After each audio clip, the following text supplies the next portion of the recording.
Hello dear students, കോമക്സ് ട്യൂട്ടോറിയലിൻ്റെ മറ്റൊരു വീഡിയോയിലേക്ക് സ്വാഗതം.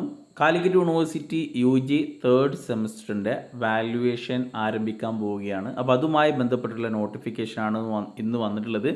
അപ്പോൾ 27/10/2022 വന്ന നോട്ടിഫിക്കേഷൻ പ്രകാരം third semester CU CBCSS supplementary improvement, അതേപോലെ CBCSS regular supplementary improvement UG November 2021 എക്സാമിനേഷൻ്റെ സെൻട്രലൈസ്ഡ് വാല്യുവേഷൻ ക്യാമ്പ് നടക്കാൻ പോകുന്നത് 9/11/2022 മുതലാണ്. അപ്പോൾ നവംബർ 9 മുതൽ തേർഡ് സെമിസ്റ്ററിൻ്റെ വാല്യുവേഷൻ ക്യാമ്പ് ആരംഭിക്കുന്നതാണ്. അപ്പോൾ ഇലക്ഷൻ കഴിഞ്ഞ ഉടനെ തന്നെ തേർഡ് സെമിസ്റ്ററിൻ്റെ വാല്യുവേഷൻ ക്യാമ്പ് ഉണ്ടാകും.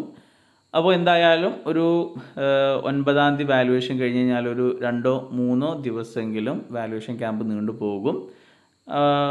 അതിൻ്റെ ശേഷം എന്തായാലും ഒരു 1 മന്ത് അല്ലെങ്കിൽ 1.5 മന്തിൻ്റെ ഉള്ളിൽ തേർഡ് സെമിസ്റ്ററിൻ്റെ റിസൾട്ടും നിങ്ങൾക്ക് പ്രതീക്ഷിക്കാവുന്നതാണ്.